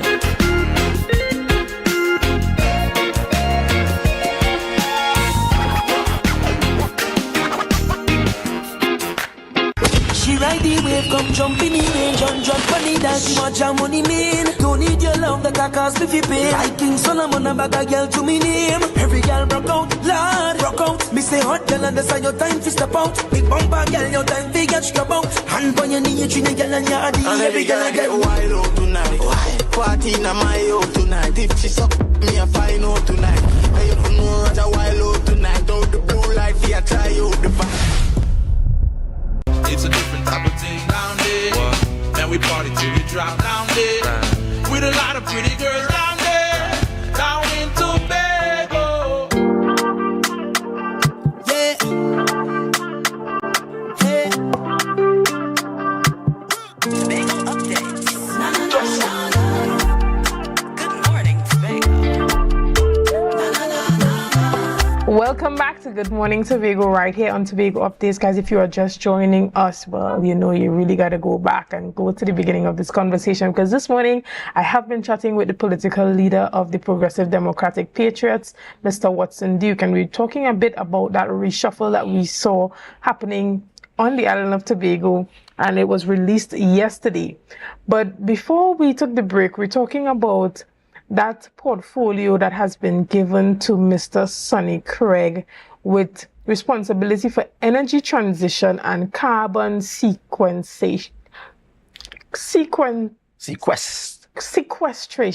Let's get it right, right? Sequestration. Yeah. Now, the reason why this one is particularly in focus is because we have not heard of this before here in Tobago. We haven't heard of any research being done on the topic, or if there is a department that already exists, or what has been happening. Are there researchers that are here on the island and now we're going to put them under this division to work with Mr. Craig to really advance energy development on the island? And then we see that the Division of Agriculture also has energy under its portfolio. So then there is the question, why wasn't this placed under that division instead? Do you have any comments on this particular situation? Yes, I would say, first of all, the Chief Secretary is the head of the executive of Tobago. He's the face of Tobago's business. And when the Chief Secretary takes someone as Sonny Craig to be his assistant, it tells a lot about the direction that Tobago is heading. And it's not an up direction, but a down direction. Sonny Craig is a good man, good for singing and good for other things, but not to be placed into a high profile and a difficult subject matter as energy. The Chief Secretary has brought all the portfolios of the Deputy Chief Secretary underneath his portfolio, and has now left the Deputy Chief Secretary without the Deputy Chief Secretary portfolios, but relegate the Deputy Chief Secretary to an ordinary secretary with the title. To me, it's insane, it's crazy. The Deputy Chief Secretary should be doing Deputy Chief Secretary work. All right? That's what we spoke about, the political revolution. But you have taken the Deputy Chief Secretary and have allowed the Deputy Chief Secretary to do normal tasks, health, social services, etc. Now, he has taken on the role of a Deputy Chief Secretary, merging the two. It's as if he has wiped the position out, but left the name and the pay there. He has brought on Sonny Craig to assist him with one of those areas, which is called Energy Affairs. Under Energy Affairs, it is the global trend to reduce the carbon footprints. And all that fancy word about carbon sequestration. That's about reducing the carbon footprints in the world today. I do not know if Sonny could grapple with those difficult themes and difficult subject matters. As the last time I saw him deliver a speech in the Tobago House of Assembly sitting, he stumbled and he was reading. And when I referred the matter for clarity, etc., at the deputy presiding officer, he tried to read and it's difficult for these guys to go out a book. And when they read, it's song drag and drab. All I'm saying, do not embarrass Tobago. Put the best and the brightest in front. Different horses for different courses. As I said, Sonny Craig is a good man, but good for other things. Not to be under the Chief Secretary with that rule of Energy Affairs. When people begin to question you freely, you don't have a paper in front of you. And no one could take the question away from you as Assistant Secretary. You cannot look dumb, you cannot stumble, you cannot say where the now come in. The learning curve is going to be long and it's going to be steep. Tobago is going backwards to the dark ages. We ought to be in an age of light and age of information. Let me move quickly to speak about, well. No, I was going to say, in an ideal situation, you would have been the Deputy Chief Secretary had you not resigned from that position. Well, had they not pushed me out. Remember, while I was still begging for food for 27 people, they had a meeting with all of them. They united on that. I don't know how come he got all of them to unite on that. All of them were clapping when he said, well, look, one boss here. But we see what the one boss is doing. Right. And he's saying also with that I will review your portfolio. Since when your most learned assemblyman, the most senior assemblyman, active, this senior assemblyman, his portfolio has been reviewed for what? Because you asked for food for 27 people. I called you and tell you, hey, feed them people, and I said, no, you're not feeding them. But was this before or after you told them to get out of the PDP? No, I never told them to get out of it. I said, if you're not going to follow the mandate, leave the PDP. And I maintain that. If you're not going to follow what the PDP preaches, you need to leave the PDP. All right? You cannot say a PDP member and you're not following the PDP mandate. The mandate was to build a better Tobago.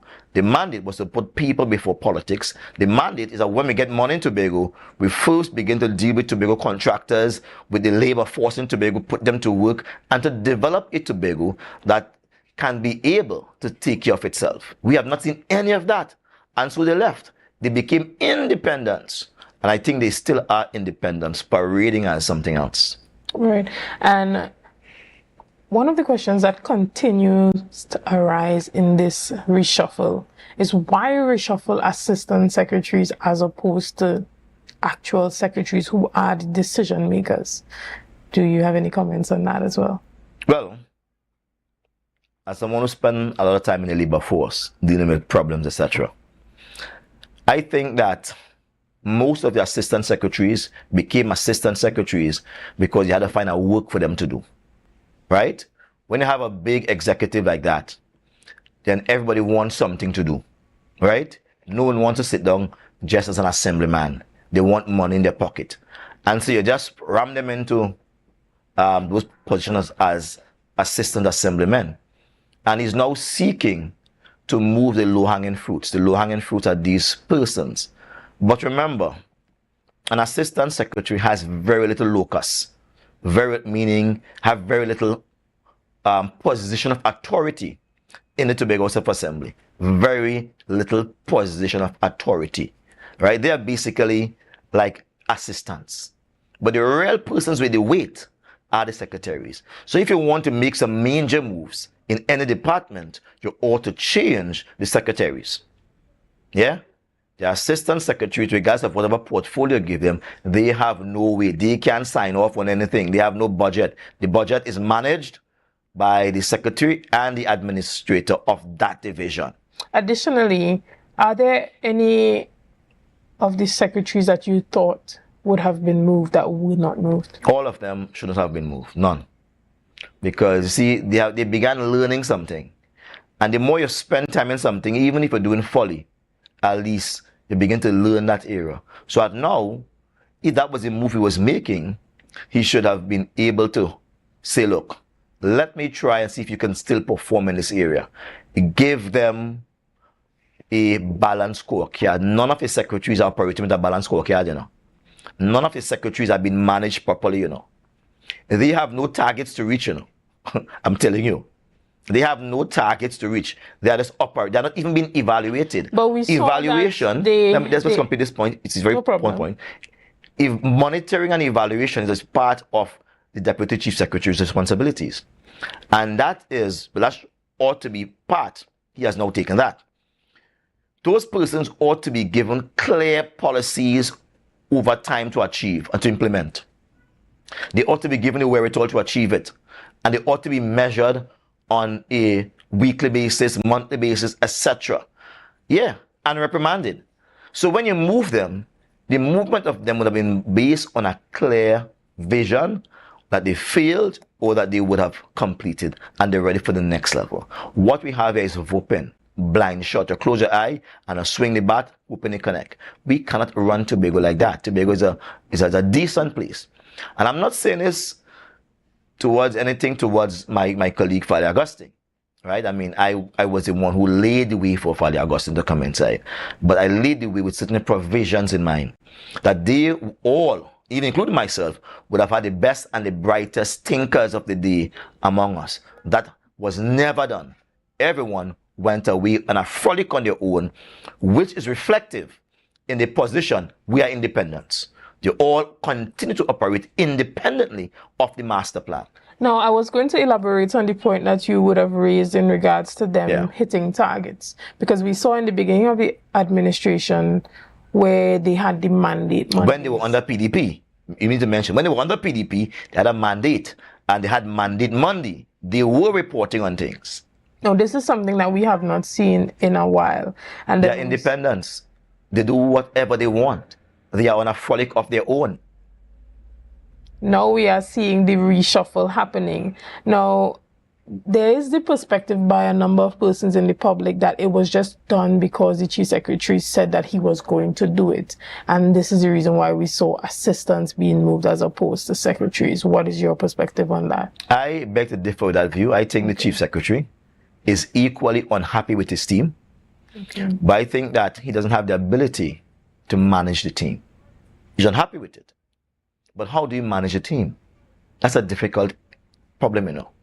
That's why I said to him earlier, I said, look, two of us will have to manage this at the end of the day. And we would meet every Tuesday, but the meetings amount to nothing because he thought I was the enemy and was seeking to, you know what I mean? But I was not the enemy. It is those people you have been having secret meetings with. Those were the enemies, right? My heart is pure. I want Tobago to win. So he had, in his own words, a bad deck of cards. And regardless of how he shuffle it, you're going to still up with the same bunch. He has done nothing to change the cards. All right, well, you said a mouthful. Thank you so much, Mr. Duke, for coming in this morning. Guys, we're going to continue with much more conversation right after the break. Thank you very much.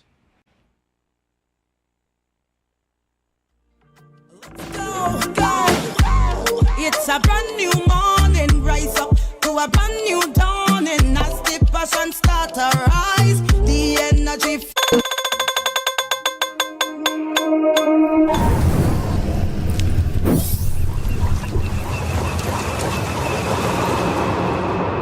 No place like home, home, home. I love Tobago, baby. When we outside, it's an ocean of love. All that we align to the stars up above. Let we dance now, take a chance now with me. And we go jump till morning. Look, the moon don't sleeping. Tell them we not leaving. Till the last drop of bacchanal is madness in the capital. So I feel like I run in tongue again. Jump and shake the ground again. Brave with all my friends and them. No place like home. Home.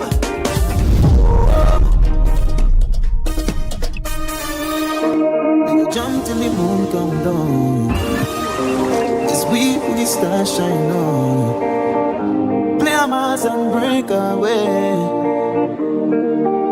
Freedom in with DNA.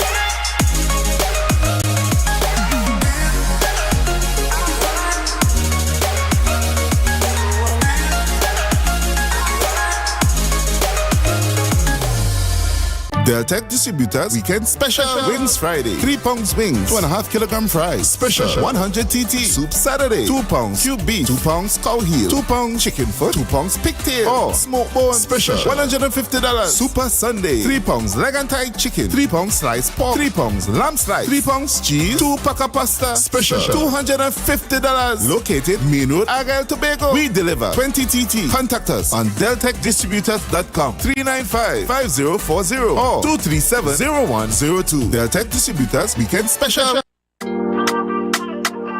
Hey.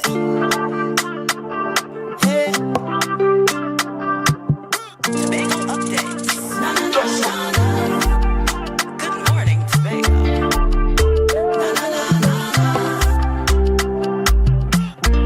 Let's go. It's a brand new morning. Rise up to a brand new dawning. As the passion start to rise, the energy. Welcome back to Good Morning Tobago, right here on Tobago Updates, guys. I am Chanel Felix, and as we continue with more conversations this morning, I have the privilege of speaking with Mr. Jerry McFaul, and we're going to also be talking about that reshuffle that we saw happen yesterday. Good morning, Mr. McFaul, and how are you? Morning, doing fine. Well, it's a pleasure to sit with you this morning. We know usually you're on this side of the table, but it's good to have you on that side this morning. Yeah, it's still a pleasure. We saw the long-awaited reshuffle happen yesterday, but reshuffles are not new to the THA. Why do you think that there was so much anticipation surrounding this particular reshuffle? Well, I think first to begin, you have to understand that a reshuffle is the prerogative of the Chief Secretary. And, you know, the Chief Secretary has a serious responsibility of being the chief. Robinson used to say the first among equals, you know, the man in charge. You know, we all equal representatives, but first among equals is one of those terms Robinson used to use. And he has a responsibility to ensure good governance and utilizing the resources in the THA that he has at his disposal, and that is the representatives, elected representatives, and those who are appointed as councillors. You know, so you have the opportunity to take those persons or to use those persons, give them certain responsibilities, and give himself certain responsibilities as he sees fit to tackle the important areas for economic or socio-economic development of the island. And you would understand that in an election, you'll have all quality kinds of persons being elected. And it's not always you'll find that the people elect a PhD or a very certified person.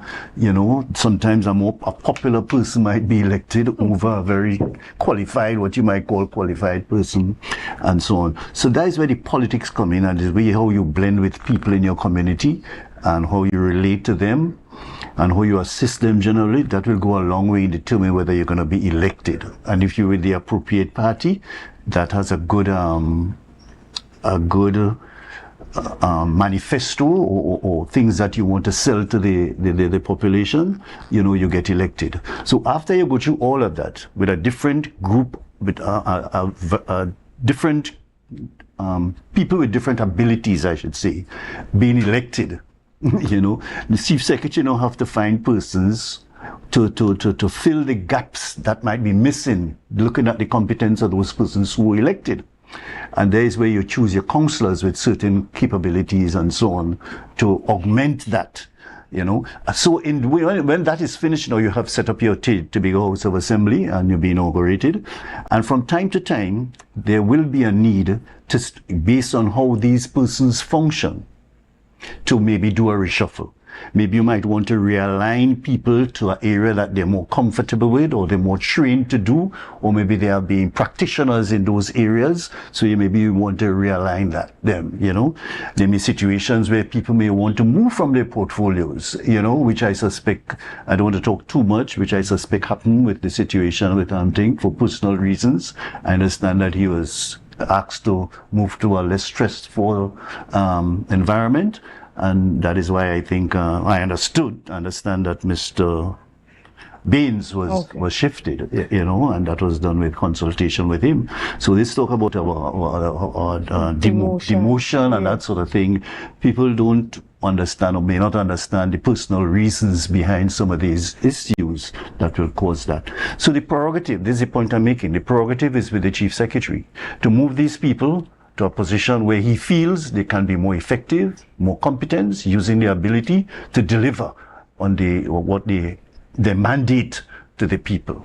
Right, and I'm happy that you brought a new perspective into the discourse in regards to the shifting of the Secretary for Community Development, who is now an Assistant Secretary in the Division of Infrastructure. This is not one that we've heard in the conversation thus far, but we have approximately 1 year and a couple months leading up to our next THA election. Some people might deem this the 99th hour. Do you think that it is a bit late in the administration's run up to elections for them to be doing a reshuffling now? No, you could do that anytime you want. I mean, I know reshuffles, I can't remember if it was Manning or somebody did a reshuffle or remove somebody close to an election. That is not new. I can't remember the details of that one, but you move, if you shuffle people as you see fit as Chief Secretary. Right. You will know all the situations, some of the things the public would not know, some of the things there may be accusations about the person, some of them may have poor health or stressed or some major situation. Some of them may ask to move from one area to a less stressful area, or the Chief Secretary might feel to get rid of some people, as a matter of fact, sometimes, or the Prime Minister or whoever in the political thing to do the reshuffle. So it's not strange. And over the years, and I've looked at the Assembly from its beginning to now, and from time to time, there were reshuffles, and people were moved or elevated, and some people dropped out. So that is the situation as it is now, and there's nothing strange about a reshuffle, whether it's close to election or in a midterm or very early after they were appointed, to have a reshuffle, all sorts of things. And people may not see that. Everybody just focus on the political thing. This one have some rumor, the Chief Secretary can't move him and all this kind of thing. The Chief Secretary have the balls and you want to move somebody, he move them. You're Chief Secretary. And one thing must not be forgotten, notwithstanding that, and I just see you had Mr. Duke here earlier, and after Mr. Duke, the episode with Watson Duke, the party was so united, from what I gather, with with Farley Augustine. Nobody wanted to shift, although attempts were made to shift to go with Watson Duke and have a split, THA. That unity was shown very early up front, and everybody supported the move to stay together. So you had that situation that, the togetherness. But the Chief Secretary, in his wisdom, felt that there should be a reshuffle, and that's what he did. Now, during this current term in office, we've heard a number of conversations in the media as well as in the public on social media about how overwhelmed the Chief Secretary must be, having the portfolio of Secretary for Finance as well as being the Chief Secretary. And then just a few weeks ago, we heard that the portfolios of the Deputy Chief Secretary would have been placed under the Office of the Chief Secretary. But with this reshuffle, we come to find out now that this is because that finance position is going to be given to someone else. Do you have any speculations on who that person might be, and why do you think it's important for him to give up that role at this time? I could only speculate, but I feel that I know that there could be one or two persons in the assembly right now who I think can do that role, and I know of other persons who are outside of the assembly who may be aspiring or maybe going to be considered for that role as Secretary for Finance, and I don't see that as a big do as such, I mean, the thing about these political matters is that the politician, in this case the Chief Secretary, is creating interests and people looking at all sorts of reasons why this could be done or who this person can be and so on, and he create, some people may call it a distraction, but some people look at it as creating some political interest as what is happening in the THA. But I'm sure there are other persons that I think could be put in that position as Secretary for Finance, and it's not too difficult to find many of them. And why do you think it's important for him to give up his portfolio? I think he has a lot on his plate, and coming closer to an election, he have to do some serious reviewing of all those portfolios and responsibilities. Again, when I say again, in preparation for trying to ensure that he meet all his deliverables, so he may be a bit overwhelmed, especially want to correct things that may not be done well or not been done to his standard, and he may want to have more time to spend working with the relevant secretaries to deal with some of the issues, all the divisions of the THA. And this is not a thing against the Chief Secretary or anybody. All the divisions of the THA have some serious issues that has to be dealt with. And it's not unique to just this Tobago House of Assembly. So I think he wants to take a sharper look at some of these issues in all the division. And I'm saying it and repeating it. All the divisions of the THA have serious issues that got to be dealt with. And I should say also that part of some of the issues may relate to how the secretaries themselves relate to the public service, and how they get things done, or how they would like to get things done in a proper way with all this new procurement legislation and so on. Things that assembly persons could have gotten away with in previous dispensation. They can't get away with it so easily now, by instructing a secretary, administrator to do this or to do that, or get this done for me, please, I want this done by tomorrow, and so on. Those days are sort of gone, You have to find a way to fit that into procurement as required by law, and the penalties are extremely frightening, if you want to say that. And so the public service is a critical thing. You have to work along with the public service to get a lot of things done. And that has been frustrating quite a few of the assembly people now, and it has been a source of frustration in previous assemblies. Now, in the release that came out yesterday, he said that the July 1st would be his last day as a Secretary for Finance. Why do you think they have not announced the Secretary for Finance? Again, that is the prerogative of the thing. I really don't know why you'd want to do that now. Maybe he just reviewing more closely some of the potential persons that you want to put in a different position, and look maybe at the consequences of bringing this person against this other one. Some of my sources tell me that there are quite a few options available to the Chief Secretary, and you want to make sure he makes the best choice in the circumstances. He had a choice to use people within the assembly to do it. He have choice whether he could move a councillor or so and bring in somebody to do that, and free him of a lot of responsibility to pay more attention to get people realigned with their portfolios and a number of other things. And there are other commitments that the Chief Secretary have to, meeting and getting things done with the international community and national institutions and so on, developing good relations with these agencies of the state, and working together, looking at the autonomy issue in a very serious way. So he has a lot of things on his plate, and he needs some support in that area, and this is his prerogative, and he will make an announcement very soon. This is what I feel most likely will happen. And he has quite a few choices, if you ask me. A question that continues to come up is why move assistant secretaries as opposed to secretaries? But we're going to get into that right after we return. So see you soon, guys.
Mouth-watering fries, salads, combos, and specials galore. Feeling for something to eat? Come and see. Our rotisserie is seasoned to the T. Kicking chicken, masala, and jerk roast. Crispy fries made from scratch. Who do you know can't beat that? Or salads freshly cut and packed. When you taste it, you'll be wanting to come back. So come check us out on number 2 Robinson Street, Uptown Scarborough, Tobago. We open on Saturday nights from 7:30 to 11:30 p.m. Monday to Thursday, we're open from 10 a.m. to 9:30 p.m. and on Friday, 10 a.m. to 4:30 p.m. Contact us at 772-7443 and all social media handles at The Rotisserie Factory.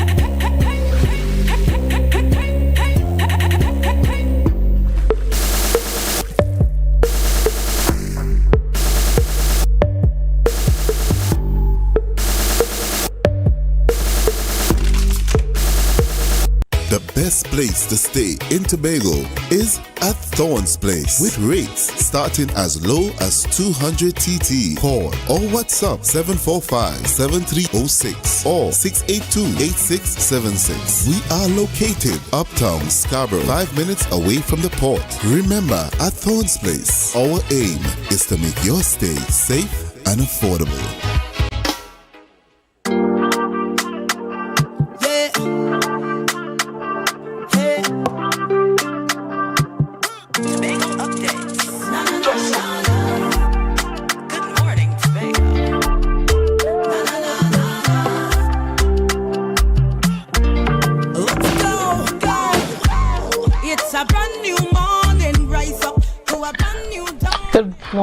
Welcome back to Good Morning Tobago and Tobago Updates. If you are just joining us, I have been speaking with Mr. Jerry McFaul, and we are discussing the reshuffle that has taken place here on the island of Tobago within the THA. And before we left off for the break, I asked you a question. Why assistant secretaries as opposed to secretaries who are really in charge of the divisions? You know, that is an interesting question, especially for me. Because I went through the full gamut of being an elected member as a secretary, as an assistant secretary, as a councillor. I filled all those positions over time. So I understand what happens as an assistant secretary, especially if you were elected. And then you have other people who are not elected and they become secretary or something like that, you know. And that is an issue that affected every single administration that I could remember in the Tobago House of Assembly, whether it was the Noon, the Robinson, every secretary or every assistant secretary felt that they were not treated well or with respect or even consulted with whatever thing that they had to do and so on. You had that right through the assembly, and I have no doubt that that is happening now, that led to the kind of reshuffle, because you have to first understand that all those secretaries, assistant secretaries that were moved were elected people, you know. Those are people who were elected. You have to deal with some of these same people, if not all of them or some of them, going back to the polls when the time comes. You have to ensure that those assistant secretaries look successful. You know, so you have to put them or realign those assistant secretaries and kind of create a good atmosphere and relationship between the assistant secretaries and the secretaries, which generally is sometimes strained, to use a very But we saw 2 councillors being moved. Mr. Orlando Kerr as well. Exactly. And Orlando Kerr, there may be certain things that may happen with Orlando and so on, that, you know, you're hearing all kind of rumors and people speculating that there may be bigger things or better things for Orlando Kerr eventually. Well, that's something that we have heard, so... Yeah, but there may be better things to them. But you have to put these assistant secretaries, whether they are councillors or assembly people, in a position where they have much better relationship with the secretaries who they're working with. Most of them, if not all of them, had some stress with respect to that. So you had to put them in a situation where, I mean, and this is not only to this present administration, and that happened to every single administration that I've seen over the years. So you have to put those persons in position where they can assist the general administration or assist or work well with a particular secretary that you're putting them to or taking them from. You know, you want to have a better relationship with those persons, and maybe you want to put them in a position where they can help and complement each other. Like if you move somebody from works and you put them to another area, you want to ensure that that works well. You know, that they work well. They may have better relationship with the persons that they have moved to, you know. And I'm getting the impression that they all were consulted before every single move was made. I got that impression, and I have no reason to doubt that that was the case. That serious consultation was made with all those persons involved as to what they should do, and some requested certain things for personal reasons, you know. Right, and are you surprised by the appointment of Mr. Joel Sampson to Secretary of Community Development? I'm not surprised at all. I feel he is one of those persons, elected members, who I feel was a little underutilized. And I think he could have been treated better as Assistant Secretary under the division in which he was. And I'm not surprised that I feel he can do much more, as especially moving to that area. Joel is a well-grounded young man in the community. He's very a sports enthusiast. He almost reached a not professional, but national level with football, playing with, I can't remember which club Wasa, I think it was, or one of those places that he was playing football with. And he's well grounded in the community, and he's well contactable, responds well, see about the needs of the community. He's one of the more exemplary members of the assembly, you know. So I think it was a natural thing to give him that portfolio as sports and sports tourism development. I think another area that is a big thing now, not just sports, but sports tourism, I think, is one of his new portfolio and responsibility. So I am not too surprised. I think he was underutilized. Excellent. Now, there is speculation going around that the Chief Secretary had specific secretaries that he decided not to move for whatever reason. Do you think it was the Chief Secretary making a stand that this is his administration and he would move who he wants to and keep who he wants to keep? Yeah, as I said before, that's everything here deals with the prerogative of the Chief Secretary. That makes him an Ayatollah or a dictator, you know. And from what I'm hearing, whether it is rumors or not, that he consulted every single person, in the administration about those moves that he was making. As a matter of fact, as a result of the consultation, I think the moves, what I'm hearing, the moves were adjusted as well, you know. So it is based on the consultation. So you can't accuse him of being a dictator and put who you want or not moving who you want. You know, the man is chief secretary and he's overall in charge. So I don't see if any, and there will always be people in every single administration who are not happy with this, or not happy with this person, or not happy with a position that the chief secretary did. You know, while I was in the THA, there were situations where people argued with Robinson as chief, he was chairman then, and so on. Big arguing, and all say cuss out. The same thing happened with Orville, and you know, there are serious issues. He had a big bacchanal with a chief, with a secretary elected, assistant secretary, and a secretary who was not elected. That was a big bacchanal in one of those administrations, you know. And many people had to be called in to advise and to cool down the temperature and so on, you know. They always have these issues with as elected people and councillors taking the senior position and the elected people having issues.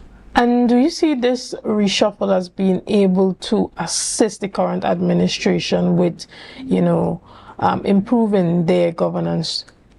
I suppose that is why they made the decision to shift around people and keep them and align them with areas that the chief secretary comfortable with and they themselves comfortable with.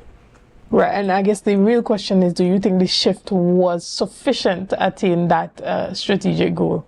Yes, if from what I'm hearing, that he did proper and serious consultation with all those persons that were members of the Tobago House of Assembly. He didn't do it on his own, just wake up by some women fancy being like you, so I'm moving you, or Whitey to this, so I'm moving Whitey, or this one, or Faith did something and I'm moving Faith, or I'm leaving Faith there or something, you know. It was not done based on all my information that I have. But you seem to have a lot of information. Well, I could say speculations. Speculation. Guys, unfortunately, that is the end of our conversation this morning. We want to thank you for joining us. Thank you for liking, sharing, and commenting, and offering your perspective on the THA reshuffle. We look forward to seeing you tomorrow. Again, thank you for making Tobago Updates the #1 broadcast station here on the island of Tobago. And I hope to see you again soon. Thank you.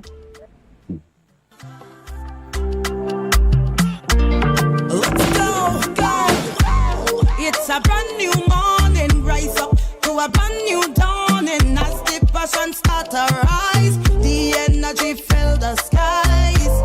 I say thanks for favor to wake up and hear me neighbor. You're viewing Tobago Updates Television, your exclusive gateway to Tobago, broadcasting the beauty of this island paradise to the world.